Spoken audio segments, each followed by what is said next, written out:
The rain had been coming down in sheets for nearly an hour, hammering the highway in relentless torrents. Emma Carter kept her hands tight on the steering wheel, the wipers squealing against the glass as they struggled to keep pace.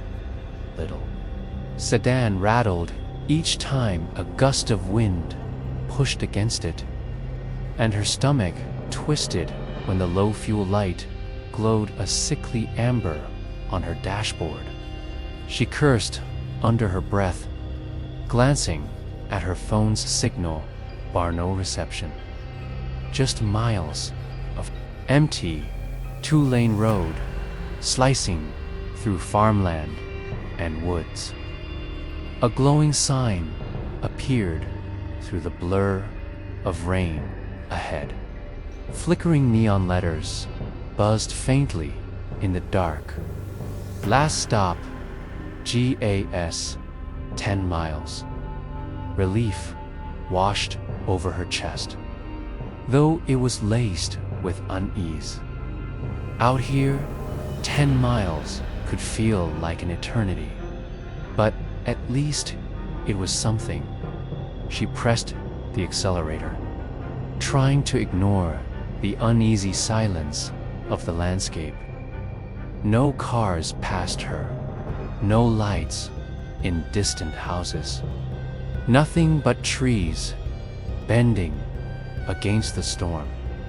By the time she reached the gas station, the rain had slowed to a steady drizzle. The place sat like a relic from the 70s, rusted pumps under a canopy with peeling paint. A buzzing fluorescent light near the entrance, and a grimy convenience store with a dirty window.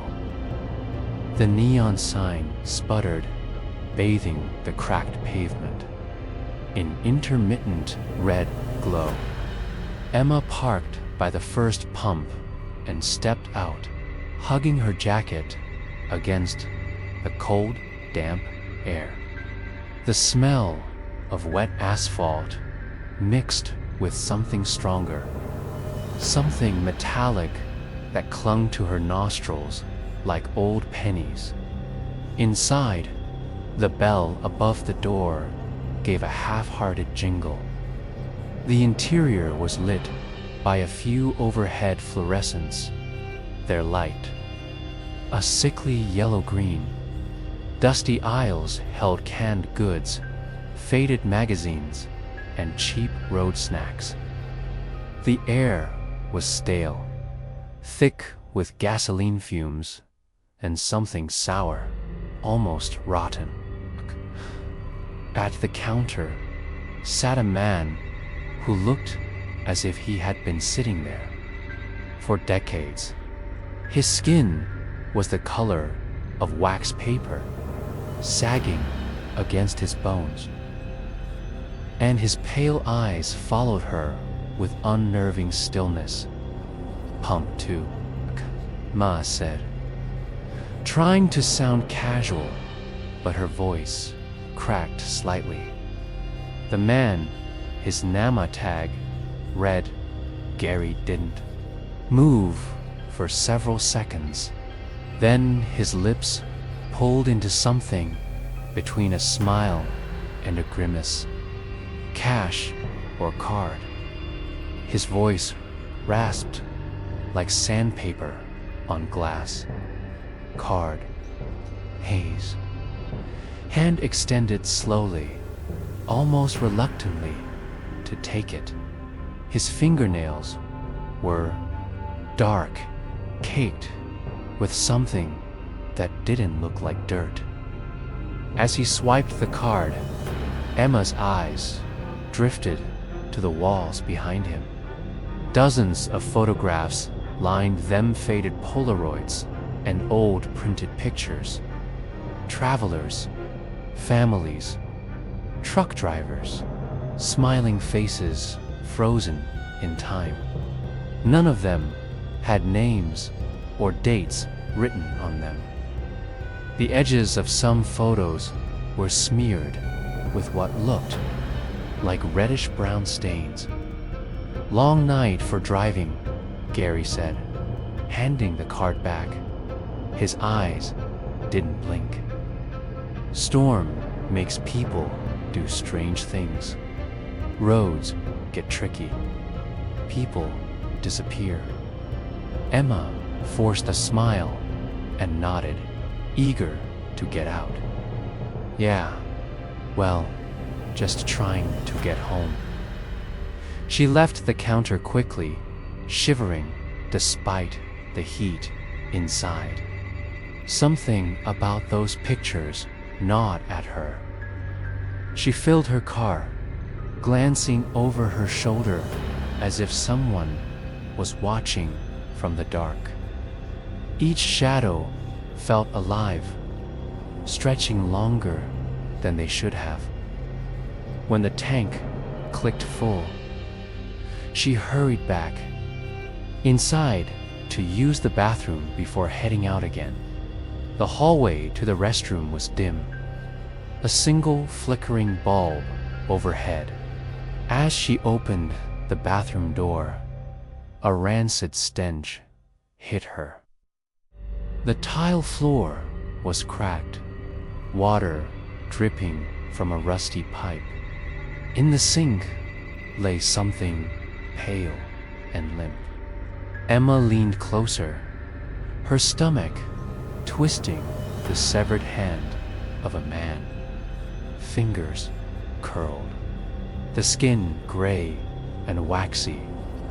She stumbled back with a gasp, covering her mouth. Her eyes darted to the mirror, where words were scrawled across the cracked glass in what could only be blood. "You shouldn't have stopped." Her pulse pounded in her ears. She spun to leave, but froze. The stall door creaked open on its own, swinging, wide to reveal what dangled inside. A body hanging by a meat hook through the back, its head lolling forward, eyes gone, sockets gaping black. Blood had long since dried across its shirt in dark streaks. Flies buzzed lazily around the corpse, disturbed by the movement of the door. Emma screamed, stumbling backward into the sink. She bolted down the hall, slamming the bathroom door behind her. Her hands shook as she fumbled with her phone still. No signal. When she reached the front of the store, Gary was staring at her with the same expressionless face. "You saw it," he said calmly, as if commenting on the weather. "They don't like it when the new ones peek." Emma's voice broke. "What the hell is wrong with you? What is this place?"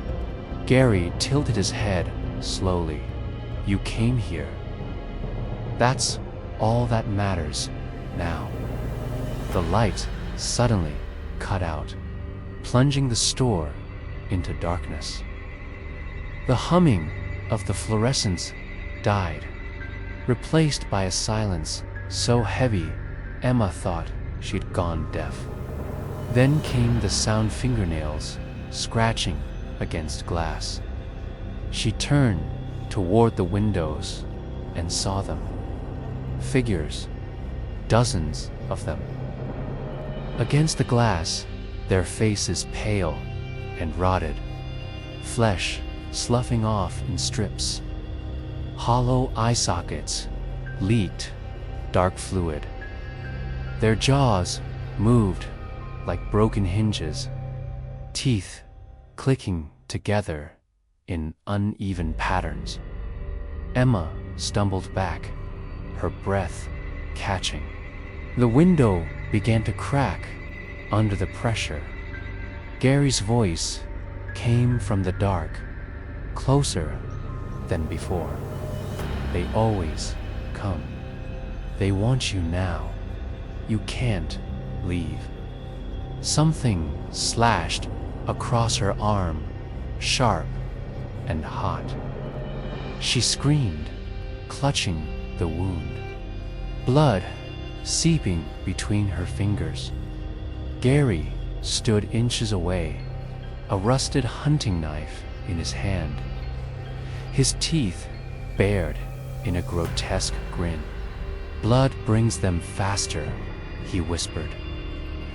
Emma shoved him away and ran, her feet slipping on the slick floor. She barreled through the emergency exit into the rain, heart hammering. Shadows moved all around her, closer now, shambling through the downpour. Their stench hit her like a wall rot, decay, blood, and gasoline.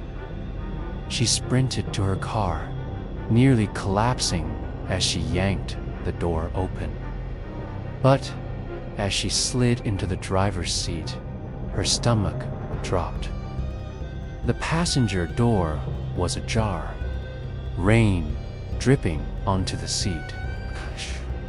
She hadn't left it like that. Her breath fogged the glass. Slowly, she turned her head toward the back seat. A figure sat there. Its head was split open down the middle, skin hanging in wet ribbons. One milky eye dangled loose, swinging against its cheek. Its torso was torn, intestines spilling across. The seat, like coiled ropes.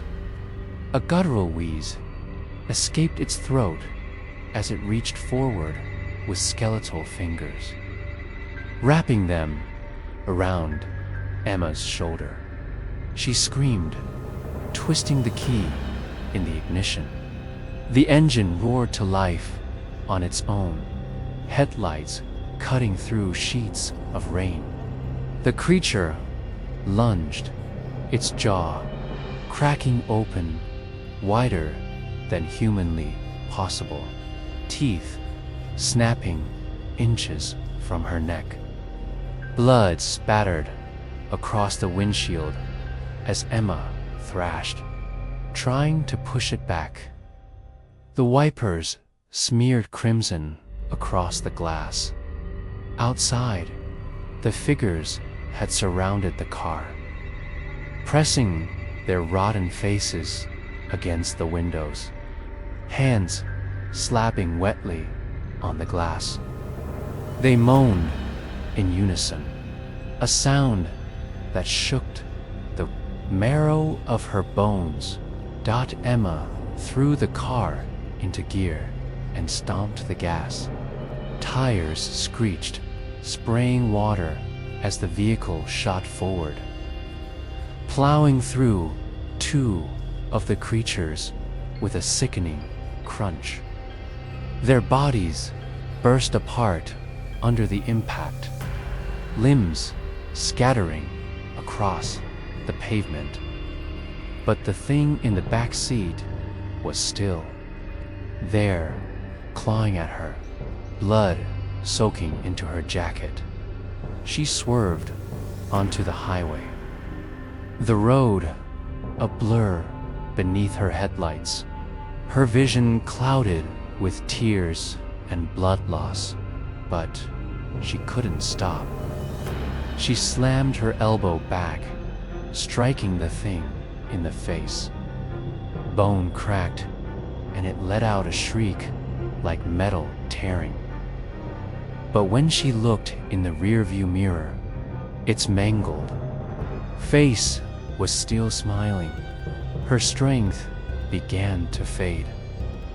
The road stretched on forever, endless black.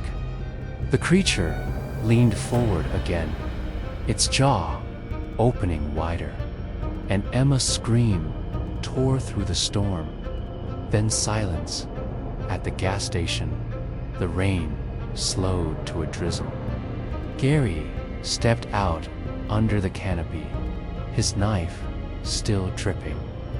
He looked through the store window where new Polaroids hung on the wall. Among the faded travelers, a fresh photograph had been added. The photo dripped faintly red, as though the ink itself were blood. The neon sign flickered overhead. Last stop gas. Please like and subscribe channel Fear Frequency for more horror stories. Thank you.